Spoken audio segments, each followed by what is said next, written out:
Modern Dadhood. Modern Dadhood Podcast. Hi friends, welcome to Modern Dadhood. We say it's an ongoing conversation about the joys, challenges, and general insanity of being a dad in this moment. My name's Adam Flaherty. I'm a dad of two daughters who are 9 and 6. And if you're new to Modern Dadhood, welcome. We have dozens of episodes, over 80 in fact, on so many fatherhood adjacent topics featuring so many amazing guests. Some of them are well known, some of them are not. And I invite you to browse those episodes at moderndadhood.com or anywhere you listen to podcasts. And while you're there, please consider subscribing and leaving us a short review and a rating as well. Also, if you run into a friend this weekend who happens to be a parent, please let them know about Modern Dadhood. Word of mouth is huge for us, so tell them you found something interesting that they might relate to. I'm typically joined here by my friend and co-host Mark Checket, but life has gotten a little bit in the way. We've both been a little preoccupied lately, so for our returning listeners, our friends of the show, I apologize for that, and I promise we're going to be back with you very soon. We've got some great guests lined up and some awesome topics we're going to be covering, so please stick with us and be patient, and we will be back on track very soon.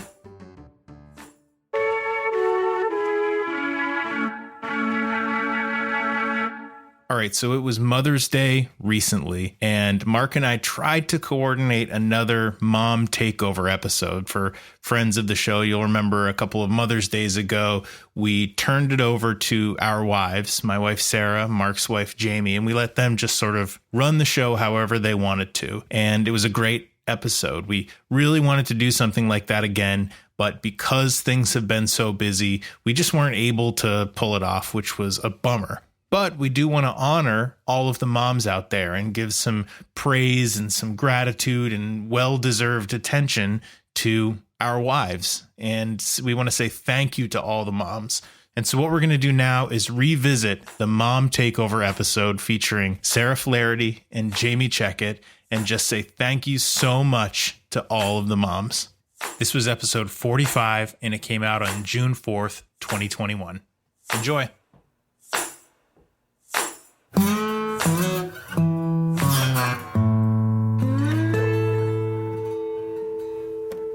All right. Well, here we go. Here we go. This is the Mom Takeover. The Mom Takeover. Just what we were wanting for Mother's Day. Here, do some work. Yeah, right? Here we are Modern Dadhood. Modern Momhood. Modern Momhood. Modern Dadhood is an ongoing conversation about the joys, challenges, and general insanity of being a dad in this moment. We're the moms that go with the dads. And we were told that it's a Mom Takeover episode. I'm Jamie. I am Mark's wife. We have the crazy twins. The toddler twins, 3-year-old twins. So, and I'm Sarah, and I am Adam's wife, and we have 2 girls that are 7 and 4. Did you know about the Mom Takeover before you heard it? I did not. Mark said, "Oh, we have this fun idea. You and Sarah can take over the podcast for an episode." And I thought, okay, all right, sure, we'll do that. Yeah, I didn't know about this either until I have a couple of colleagues that are regular listeners, and I got a Slack message the morning at like 8 a.m. the morning of the last episode release. It said, "Hey, can't wait to hear you on the podcast." And I went, okay. Yeah, that's fine. But you know what? We good. really can't complain because Adam and Mark are upstairs watching all of our kids. So really the best part is that we're just chilling kid free. Some time off. Yeah, time off is good. So I guess this episode, the guys thought a good idea was to put some little prompt questions in a bowl and we're just going to pick them out of the hat like that. And okay. What's a mom myth that grinds your gears? Grinds my gears. A mom myth. It's not really a mom myth, but one thing I don't love about like modern momhood is like Pinterest and social media, like creating this standard. I mean, yes, everybody knows like social media is just like the highlight reel of everybody's life. But like, I do not want to throw like a themed birthday party. Yes. I don't want to make special cookies. I don't want to make special like that's just not, I'm not crafty. Yep.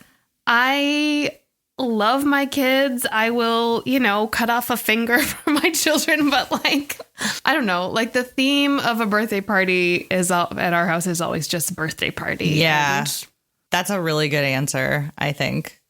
Like when the boys turned 1, like, you know, we had a cupcake. Like that's what we did. And like, you know, so, and not to, it's fine to have a big party. I just, that's not kind of like how we feel about that either. Yeah. I have friends who do it and are great at it and enjoy it. Right.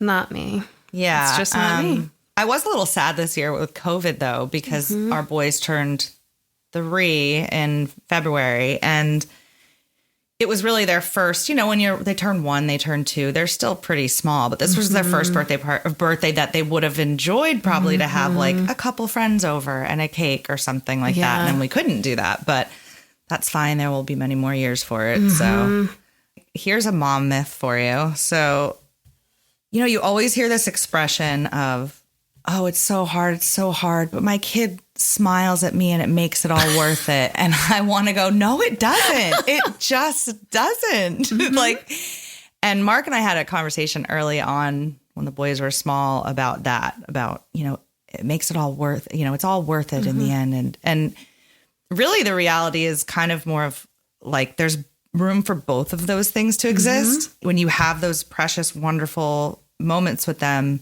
it's not that it feels worth it. It's just that that's a wonderful experience, right? And then you have the other experience where you want to just scream and run away. And both of those things can be true. And it's not that it makes it worth it or not worth it. It's just that's the experience of it. Right. So that's just one of those sayings that like really gets me. It like takes your life to new extremes. Like it's more, there's this like pure love and like absolute devotion that you are just like wired to this other being. And it's incredible. And it's like, I remember hearing somewhere, you know, when you have a kid, it's like you're living in this house and you've like opened a door to this room that you never knew was there. And it's like, oh, this is a whole new level of like the human experience. This is incredible. That's true. But yeah, there's also this like, I've never been more tired. I've never been more like aware of the limitations of my energy, like my emotions, my patience. Definitely. Yeah. And I guess that's one good thing about like a social media or the internet or something in the age we live in is like, it is easier to connect with people and hear people's like honest experiences of like, yeah, this is really hard. And that's kind of normal. Right.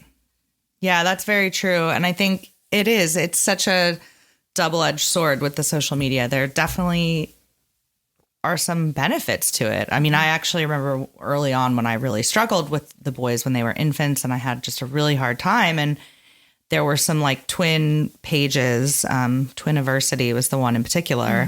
And it was really helpful for me to hear other people's stories, having twins specifically, because I didn't know anyone that had, or closely that really had twins. But then, there's the whole other side, the dark side of the internet and the social media. So it's good and bad, I guess. Yeah, same here. I was in a mom Facebook group. Well, I'm still in it. I'm just not that active anymore. When our oldest was a baby. And I remember going back to work, you know, after my like 10 or 12 weeks of leave and being like, who do I talk to now? Like on different. Leave, I had gone to like a few, you know, like mom sit in a circle and breastfeed and cry and you know, whatever. Yes. Which was wonderful because it was like, okay, I'm not alone. And going back to work was like, who do I ask? Like stuff that wouldn't rise to the importance of like call a doctor, but like is this normal? What about this? What do I do with this? Because at work there weren't a lot of young moms there, right? There was no young moms there. Right. And having this group of like relatively like-minded people to just be like, what's the deal with this? Like, is this poop color normal? Like, my boob hurts. What's going on? Right. Was amazing. Did you have friends that were young parents in your kind of circle or? Yes. Yeah, you did have some. Yeah. And that was really great. Yeah, it is hard. And I remember thinking all those nights, like, up in the middle of the night with the kids and when they're babies, and I would Google so many things, right? So many things. I'm like, it's trite to say, but I really don't know how parents did it before. But also, I'm reading a book right now and they're talking about how the social structure of family is so different now too. Yeah. Just 100 years ago, like you would have your mom and your grandmother and everything around. Yes. And they pass down knowledge and hopefully wisdom and, and just give you a break and all that stuff that the modern family doesn't have as much anyway. Mark and I are planning our trip away in September. It'll be the first time in 3.5 years we've been away from the kids at night, and that's not really how a family is meant to be. Right. You're not on like the family commune. Yeah. Which there is, that's a good thing. Right. Probably because I don't know how that would go if, our parents were right here or whatnot, but there's something to be said for it and for that loss of structure in the family and the extended family, being around. We've sort of just lost that a little bit. Yeah. I think that's another thing that's really hard on moms and dads, but in like the age that we're living in is there's no, like I remember hearing something that parents now, or probably moms especially, are we're spending more time with our kids than parents have in generations past. And we're, and a lot of moms are working. And even if you're not working outside the home, you're just running a house, like keeping the laundry moving, keeping the grocery list in your head of what you're running out of and what you need. And what, and that's like a full-time job. It is. It really and then is. That additional pressure to like be the stimulation and keep them entertained. Yeah. And even if like pretty early on with our oldest reading that, like basically it was okay to not be her playmate all the time. And in fact, it was good for her. And I was like, thank God. Because I recently just read something like that. And I was like, oh, thank God. Yes. Yeah. Our problem is I can't leave. I don't know about your kids, but like the boys, when we leave them alone, they fight. The fighting is intense. And we're trying to do all the right things to help it. But this same book that I'm reading, Hunt, Gather, Parent, I don't know. Should I say that or not? Sure. I don't know. They can edit it out if not. But that's one of the things. She's like, modern families, like, and American families in particular, we play with our kids. That's not our role really, and that's not, we don't have to do that. We really should be doing it less. Like you say, it might even be it's beneficial. But the hardest part for me with that is that like, I'm learning to let go of the fear of oh my God, they're going to hurt themselves or, fall. And, that I know I have to let go of as they get older, especially. But the fighting is really tough to deal with. I don't know how to handle it. Yeah, our girls are 3 years apart and they're either, sometimes they're best friends and they'll do stuff together. They'll play in ways that like, are just not entertaining to a grown-up. Like, just like run around and make funny noises and dance and put on a show or something.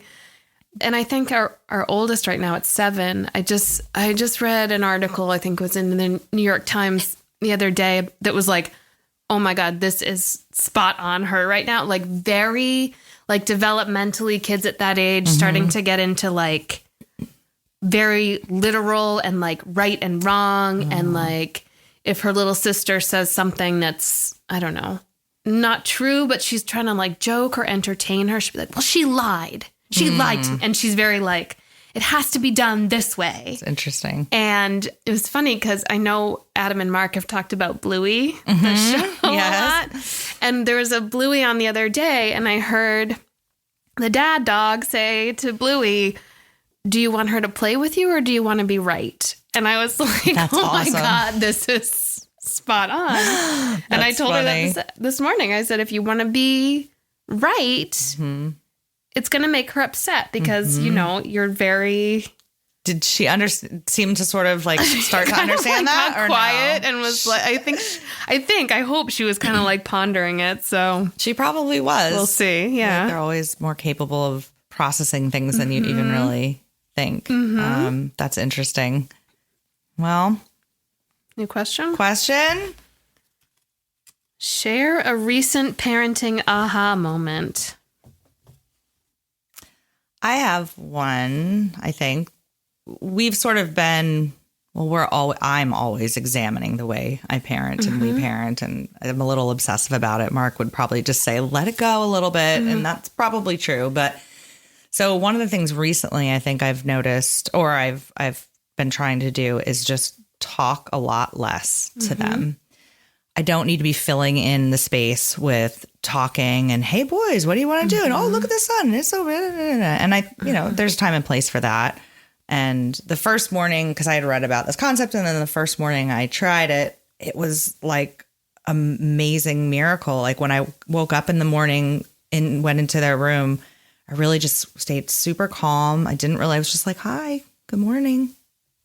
And it was such a quiet morning. There were actual moments of quiet in the house while the boys were eating their breakfast, which I can tell you never would happen. They would always be going. And so that was kind of a revelation to me. And it was so much more about my inner state too. Yeah. And that's another recent thing, which I've known this for a while, but it's obviously really hard to control, that the more calm you are, the more calm they are. It sounds so easy, but it can be so hard to really start to practice that. So I need to know more. Like, okay, if you gave them an instruction, and what if they didn't do it? Well, so I keep talking about this one book that I read, but it has been, because there's so many things in it. And if this gets in the episode, there's a little controversy some around this book, because she goes into different, she goes into like an Inuit culture and a Mayan culture and, these different worlds. And, there's some criticism that she's turning these other cultures into gods. And then I disagree with that criticism. I think she's very kind and considerate. And I think you can tell she cares about these people. But anyway, as far as the not talking and the things like instruction. So I have so many good moments that were like, oh my God, I can't believe this just happened. Like one that sticks out to me, the first time I really put this into action. So instead of like just saying, put your shoes away or don't do that or stop playing that, she says, you tell them the consequence and then let them make the decision. So the boys were starting to ride their bikes. They were headed towards the street, and normal me would be like, boys, stop, don't go, stop it, wait right there. So instead I just said, remember boys, if you go into the street, you could get hit by a car, and didn't run after them and didn't say a word. And they both sort of stopped and they kept going. They turned around and smiled at me, and they just both turned right back around and came back down the driveway. And I was like, this is incredible. And like another good example was we were leaving daycare, and one of the boys dropped their water bottle. And normally I would probably either just pick it up for him or say, William, pick up your water bottle. What I did instead was just say, oh, you dropped your water bottle. And then I just kept walking to the car. I love like this. Nothing. And I don't do it mean. It's not mean. It's just very matter of fact. Just observation. And he turned around and he went and he picked up his water bottle and just followed me. I was like, this is some voodoo magic that's happening. Yeah. However, the past week has been really hard. So, that's an aha moment in and of itself, right? That I'm like, oh yeah, I figured it out. This is what we need to do. And then it works for a week and then it doesn't. And the idea I like behind it too is that the whole point is like to get them to think, because they have to think, oh, do I want to go into the road and get hit by a car, or you know, oh, maybe if I leave my water there, then I won't have it. And, you know, so it's getting them to take control, I guess. I can't wait to try that. That sounds You should, I don't know. really- I found the book. There's some things in it too. Can I tell you one more? Yeah. Okay. So there's some things in the book. When I was reading it, I'm like, that is not, I don't like that. That's really weird. A couple times, right? So this one was that in the Inuit culture, they will often draw on the child's desire to be a big girl, a big kid, a big boy, right? So they talk about kind of saying to the kids like, oh, are you being a baby? But not in a mean like, oh, you baby way, right? It's more of like, again, it's a fact, right? Oh, that's what babies do. So the first time I pulled this out, so it was one of these quieter mornings that I had with the boys because I usually get them up in the morning for the most part.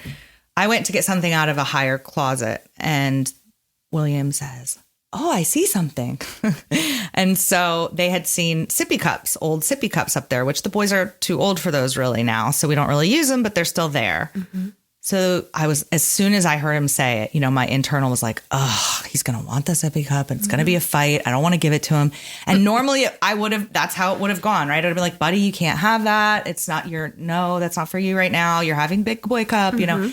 So I just turned and I said, I stopped. That's another thing it's teaching me, right? Is just to stop for a minute before you even say anything back, right? And so I just said, sippy cups are babies. You're not babies anymore, are you?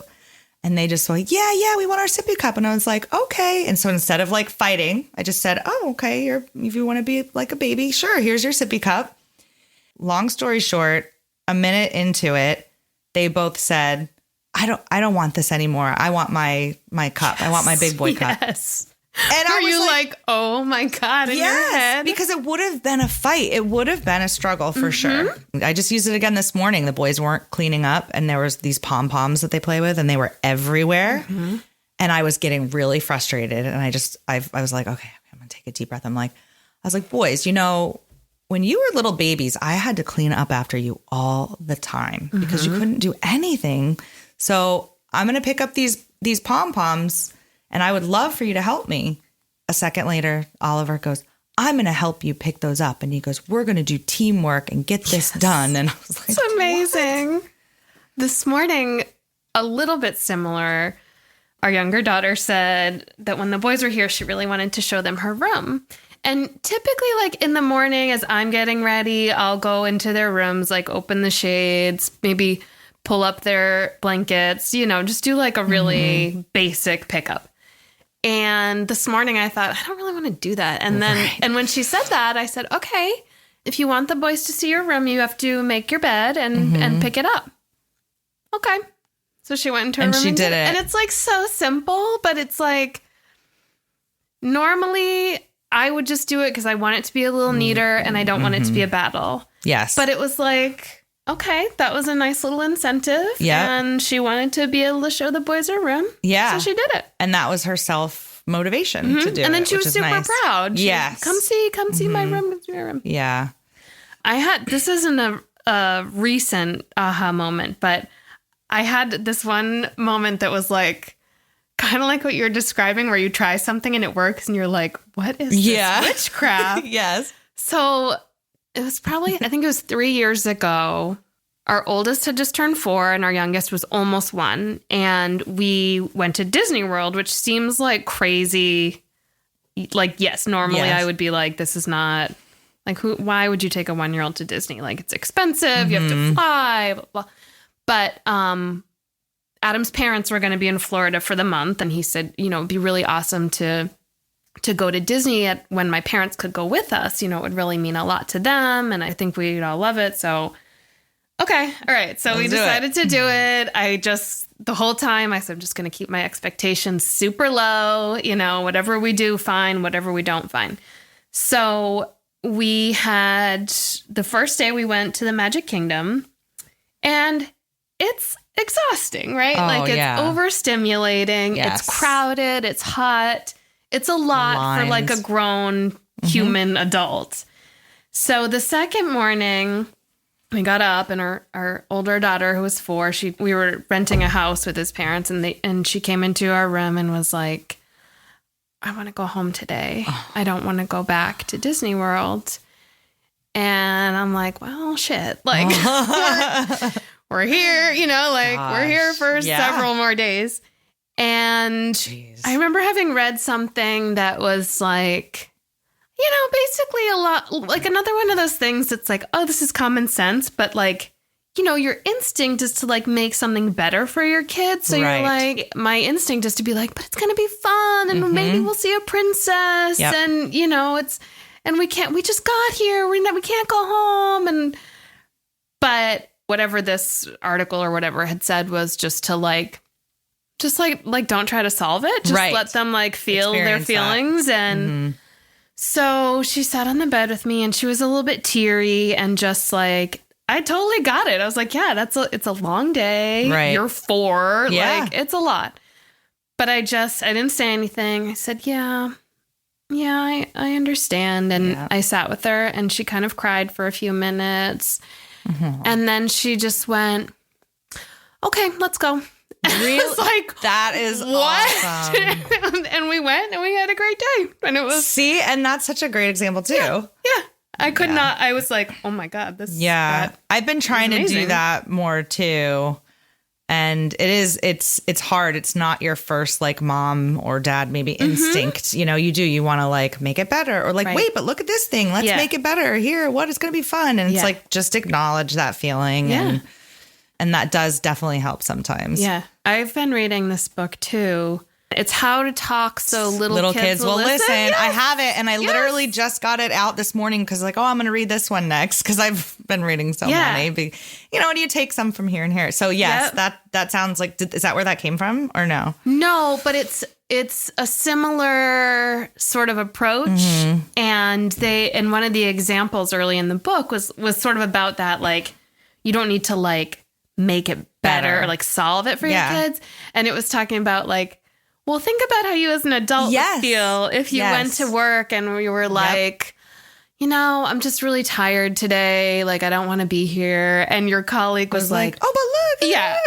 Well, you should be grateful you have a job and you like it here. The people are great. You're going to be fine. Just, it's be so like, true. Shut up. Yes, like, exactly. Which is what our kids think. Yeah. Okay. It's very true. And that is in this book too, just the idea of like, or maybe it wasn't, I think it was Janet Lansbury podcast maybe that was saying this, was like, don't do anything to your kids in a way that don't treat them in a way you wouldn't treat an adult, right? Obviously kids are kids and they have their place and you have to, but that's a perfect example of it. The work friend, if they spoke to you like that in that situation, or this is maybe cliche to say this is a man woman thing, but I feel like a lot of times Mark or men in general, maybe, I don't know, maybe that's sexist, but, if I'm upset, like, I don't really always need you to fix it. I just need you to like, listen to me cry or listen to me. Like yesterday, I had a really like out of nowhere, really hard day and was like really sad about the kids and thinking like, it was just so hard. It's just so hard and stressful. And Mark was really great. Actually, he didn't do that where he tried to fix it. He really was just like, I'm sorry you're feeling that way. And he was like, let's go somewhere and get out of the house to just shake you out of it. And that was exactly what I needed. And it was it was actually really interesting for me to go through that as I'm reading about the boys right now and the emotions and things and emotional regulation, which I really was not taught very well. And I didn't even really start working on that myself until my early 20s, like really focusing on that. I had a big temper and stuff. But that was interesting to go through yesterday because that's what the kids go through, right? Even though to you, they're upset because their shoe won't go on or their pencil broke. It seems trivial, but to them, it's not. And like even in that moment yesterday, I couldn't even fully pinpoint why I got so upset, but I just did. It just came over me. Good job, Mark, for supporting you. Well, it doesn't always go that way. Yeah. But yesterday was good. Well, I just wanted to share one thing that Adam did recently, which was really great. And so this episode was, I guess, sort of inspired by Mother's Day, right? And so it was like a few days before Mother's Day, and Adam was like, what do you want to do for Mother's Day? And in my head, I was like, I don't want to plan it. Like, I don't know. Like, sometimes I totally get that like decision fatigue of like, Yeah. I like, of course, like we both are pretty equal in like whatever meal planning or just to, like keep making decisions to keep things running. But I was just like, I don't know. Can you just like, I can't figure it out right now or something. And the girls were nearby and he goes, okay, girls, what I'm hearing from Mommy is she wants us to plan some things that would be nice for her. And I was like, Perfect. yes. I was like, That was well perfect, done. Adam. Oh, yeah. So that was like a little kudos. Yeah. Good job. Right. And that too, like, that's great. Like, if you kind of say that from kids, like, or to kids, okay, what I'm hearing from you right now is that's really interesting. Very enlightening. What would make Modern Dadhood a better podcast? Oh, Lord. Definitely not having us on more. Yeah. No, I'm just kidding. I like, maybe it's because it's our own That's kids a and own families, but I like the ending segments, Yeah. like the funny things the kids say or the confessions. Yes. I always laugh. Well, obviously, the guys always say, right, they're not experts. But, I always like to hear people's really specific examples of their experiences with kids because I want to learn something about how to better handle our kids. Yeah, that would be good. Another one? Let's move on. Okay. Should we see if there's Should one we dump our want bowl us to out? do, I or- don't yeah, know. or What do you pick think? through, or Should we just pick more or just dump it out? Or what do you think? Or just Let's go dump it through out. them? Yeah, Yeah, go through them, dump them out. sure.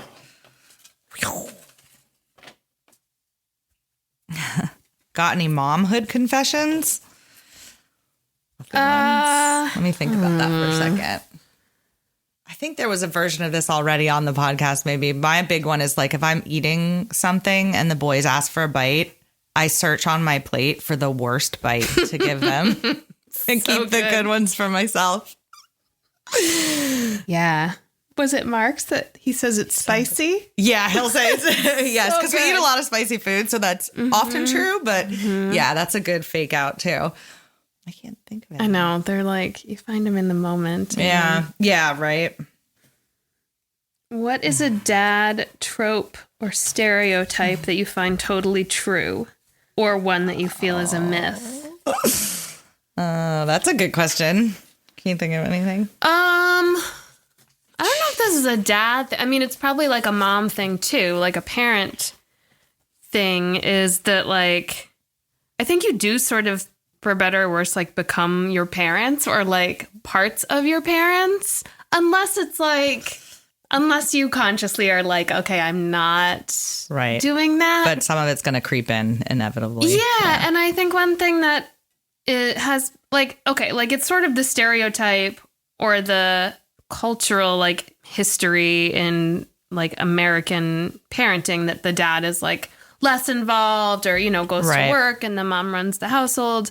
But I think for Adam growing up, it wasn't necessarily that way all the time. So, he had as a model, like, a father who did a lot of the like household stuff. And like, I'm just grateful that he grew up with a model of a father that was not like caretaking's not my business. Yeah. Or the kids are not I work and I come home and that's my chief job, Right.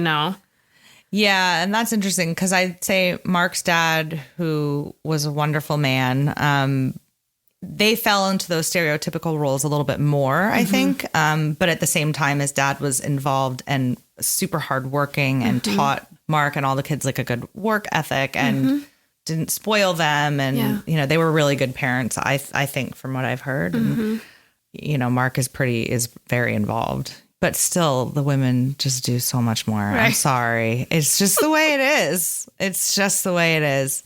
Even if it's not physical, it's in your, like, it's the mental. Yes. Like, yes.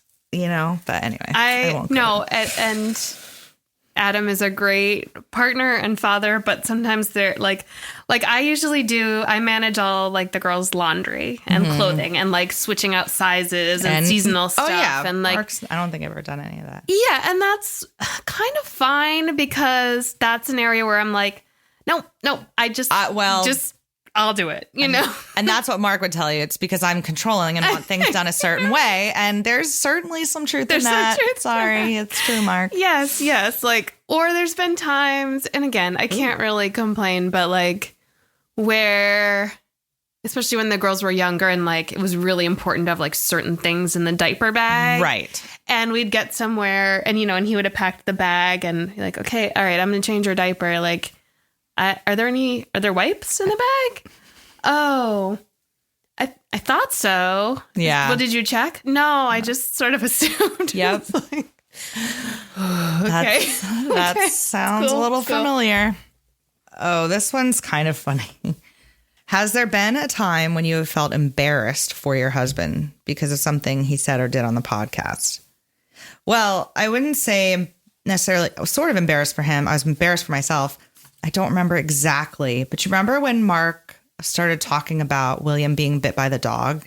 And then I can't remember exactly what was said, but I was just, the way he was talking about it was so insensitive to me. Like, I was like, first of all, PETA is going to be on you for like talking about like shooting your dog because they bit your child. Also, I felt it was extremely insensitive because so many families have to make a hard decision if they have a dog who bites or does something, and then might have to put them, to sleep, whatever. I don't like that term, but I was like, Mark, shut up. What are you talking about? Just stop talking about this. And I think it's hard because I think like in Mark's mind, like he would never do that to our dog. And I probably wouldn't either. But I also can understand the families who have to make those tough decisions. Yeah. And so when he started talking about that, I was like, oh, what are you talking about, babe? Just stop it. Anyway, so that was one of mine. I don't know if you have one. I don't think we've not really embarrassed, but there was something. There was I think I usually don't hear the episodes ahead of time, but I think Adam played me a segment or something, and I was like, that's a little too personal. Like, I think, oh yeah, can you just, and he was like, really? And I was like, yeah, I'm a little bit uncomfortable with you sharing that. And did it get taken out then? It did. Yep. Or well, like, that's good for you for speaking up. Trimmed down a little bit. Yeah. I tend to be too open for my own good. So I like don't care what. It wasn't, and it wasn't about us. It was something about the girls that I was just like, well, and that's true, right? I guess you have to be a little protective of that or conscious of it. Yeah. This is just hilarious. I'm sorry, but why have the kids been moody lately? Our kids are always moody. Or your kids are moody. What kind of a question? I mean, how do you navigate this? I mean, that's why. I don't. We don't have to answer that one. It just made me laugh. Sometimes we'll just look at each other and just say mood. Recently, again, in thinking about when I started trying to regulate my emotions in my early 20s, I got very into meditation and Buddhist philosophy, and that stuff helped me tremendously. But lately, I've been thinking about one of our boys has a lot of, anger, emotion. He screams, he throws. It's very, very constant, and we don't know how to handle it. But I've been thinking about the imagery of like a wave and like coming over you. So what did you just say? Mood, right? You said mood. So I've been thinking like we could even help the kids, like you could just say wave, a wave's coming on, a wave's coming on. Like, and the idea is like, it will come, it will rise, and it will go, and that's what happened to me when I said yesterday, I got so upset. I almost didn't even know why. Yeah. And you just have to like ride that out. And that's like kind of like a Buddhist, principle too, is just the idea of letting that come in, experiencing it, and it will pass and go. So I've been thinking about that with the kids, like maybe just saying, here's a wave, like to take the power away from it. Yeah.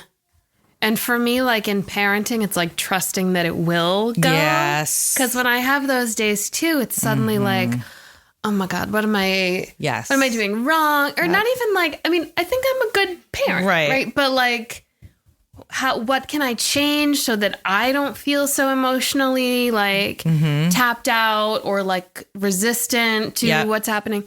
And like usually just with like the passing of that day or a couple of days, it's like, oh, I feel better today. Feel better, yeah. I don't know why. Yes.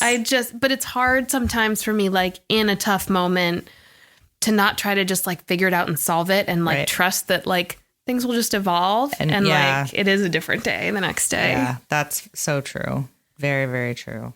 When you said that the coming over like a wave just reminds me of like preparing for labor and like, thinking about like contractions and like, because same thing I had done with our second, I had done a lot of reading. I wanted to be like, okay, better prepared this time. And I just had done a lot of reading about like visualization and mindfulness. Did it help? And actually it did help a little. It did help.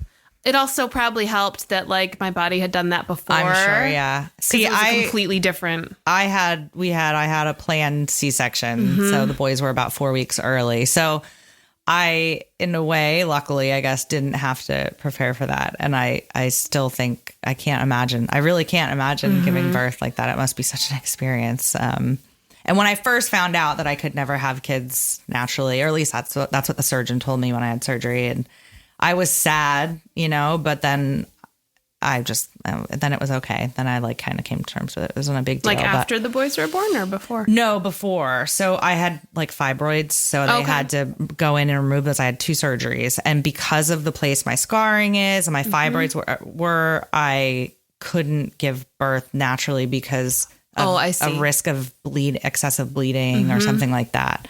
Maybe another doctor would have told me otherwise, but I was just kind of like, okay, that's fine. And then we end up having twins anyway, which already have a higher rate of C-section. But I didn't have a C-section from twins. It was because of the fibroids. So anyway, I remember my friend telling a story. She was like the birthing partner for her single friend who was having a baby, and her friend was like this yoga instructor and super like, we're going to do this all, mindful. And look, I'm all into that totally. But like, the experience went completely the opposite direction, like complete opposite. And my friend was like, I can't believe, she didn't really go with it, and I'm like, well, I can't imagine what she's going through. So, but it just, you never know what you're going to get. Right. Yeah. And if there's anything more yoga in the moment, like, right, you just don't know what's going to happen there. So. Yeah, I think all that like reading and prep, and I had done like a bunch of like same thing, meditation and trying to like less of like, okay, I'm a flower opening. It was more like I needed to practice keeping my mind calm. Right.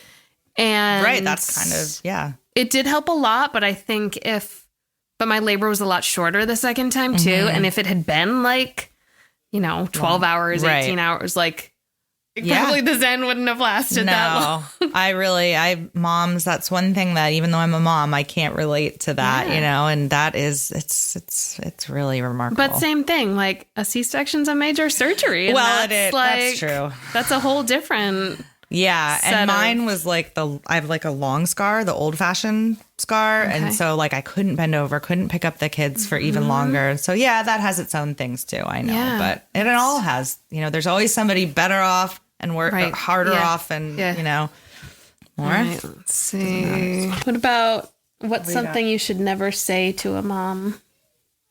No. It's so hard because I've heard myself say things to new moms that like I wouldn't treasure every moment. Yeah. It goes so fast. Well, that's one. Like I might not say treasure every moment, but it goes so fast. Because it's true, right? Like, it's true. But not when you're in it. But when you're in it, I mean, I remember just dying for my kids to be, again, I was Googling, like, when do kids sit up? When do kids sit up? Because I just wanted them to have some, like, not be just blobs where they waited on you for everything, But I also can look back on that and be like, oh, I didn't appreciate those early days, and I didn't. But that was my experience. But it's just, I don't know. Yeah, I remember after our first was born, and I think she was like 9 days old, and we probably hadn't had more than 3 consecutive hours of sleep yet. And like, same thing, like being on Facebook or online and just like trying to find like answers or advice and posting in some local Facebook group that was like pretty much garbage, but like something about like, how do I get some sleep? You know, something like that. Or what can I do to help my baby sleep? And you know, somebody saying like, don't worry, like it's going to go so fast. Like by like 3 months old, it'll be much better. And I was like, I can't go 3 months. I remember like, thinking this that is like a week thing. and a half, and I am at my breaking point. Yeah. Like 3 months. I know. Like, that's not, doesn't work. I remember thinking the same type thing. Like, there's no way. That's so funny. It's just such a trip. You just cannot know what it's just such a crazy experience. There's something about when people say like, I don't know how you do it, that kind of, I wouldn't say it bothers me, but I always think like, well, what else are you going to do? What else are you going to do? Yeah. It's funny because that's an answer I've heard. I don't know. I can't tell you where, but I've heard like people say that. Like, I hate when people say, I don't know how you do it. I actually, for some reason, like that. Because it's like, for me, when people say that, I'm like, oh, I'm glad you acknowledge how friggin' hard this is. Yeah. But I get your point too. And I think more moms feel like you in that regard, that they're like, well, what am I? What choice do I have? Yeah. Like, run away? Yeah, No. exactly. Yeah, those are good answers. In what way has having children made your marriage better or worse? Oh, I don't know. Maybe it's too big of a question to answer. I think for us, it ultimately has made us like more solid as a team and more like, yeah, we're human. And like, I don't know. I always think it's kind of funny when women don't want their partner to see the baby be born, or, you know, like he's not, you know, he's not going to see that. Right. Like, I get, of course, I totally get that. Like, that's not your best moment. But also I always felt like, this is our child, and if like Adam wants to watch her come out of me, then like, fine. Like, okay, that's like a diversion, but that's okay. It hasn't made it worse. But I remember like after our second was born, like, I don't know, 6 months in, 8 months in, being like, man, once again, it's hard. Like with 2 kids, I mean, and you started with 2 kids, it's 1-to-1. Yep. Just, you know, there's not a spare moment in the day for like time together, really. No. And just feeling like, oh, this is why couples don't make it. Yeah, totally. And we were never anywhere close to that, but it was just like, this is hard. Yeah. I remember like bickering more, just and being annoyed more. Like, but you put anybody through like stress and exhaustion, and when your kids start going to school and like somebody's got a new cold every week, like it's just, it wears you down. I think that's all extremely well said, because I think, I mean, has it made it better or worse? It's just made it really different. I mean, in a lot of ways it's made it better, and in a lot of ways it's made it worse. And that's just the truth. I mean, but I think to what you said, it's just you're at your limit. Like at least I feel like all the time. And I think Mark is too. And it's kind of been an interesting thing because Mark's pretty easygoing. I've dealt with anxiety and depression and things like this my whole life,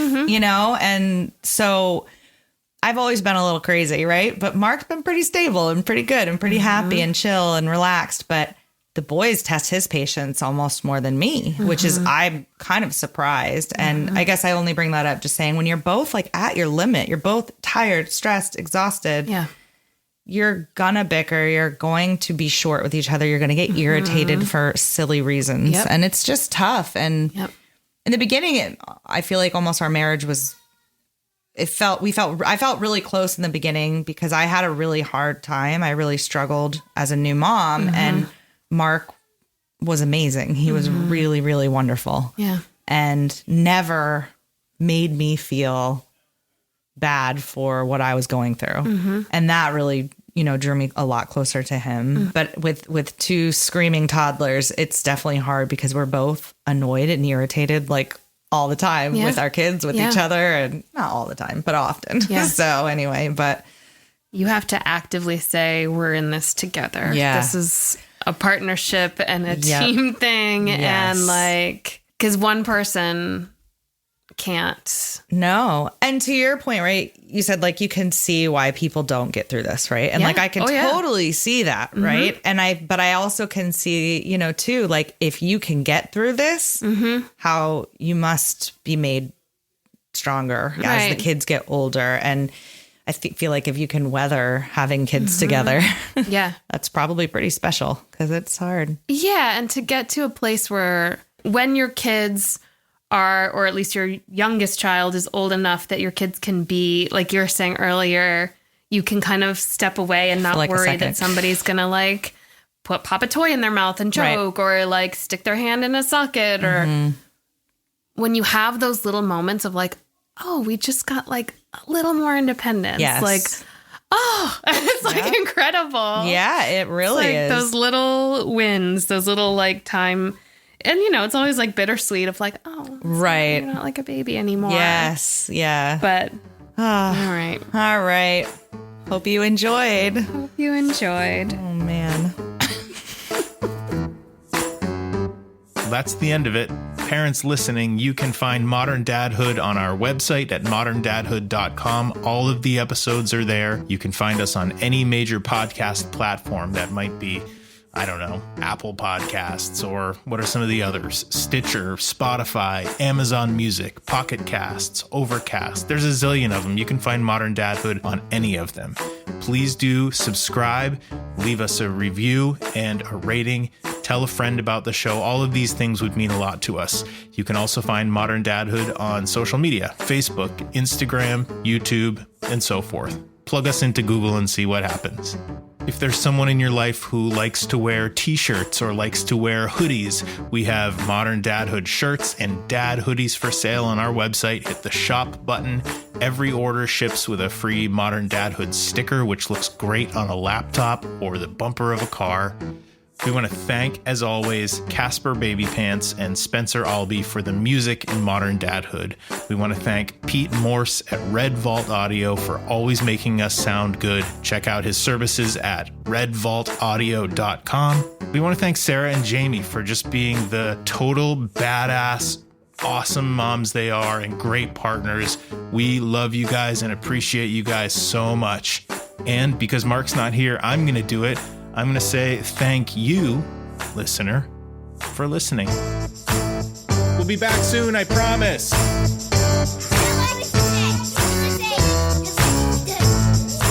Podcast. Just a modern.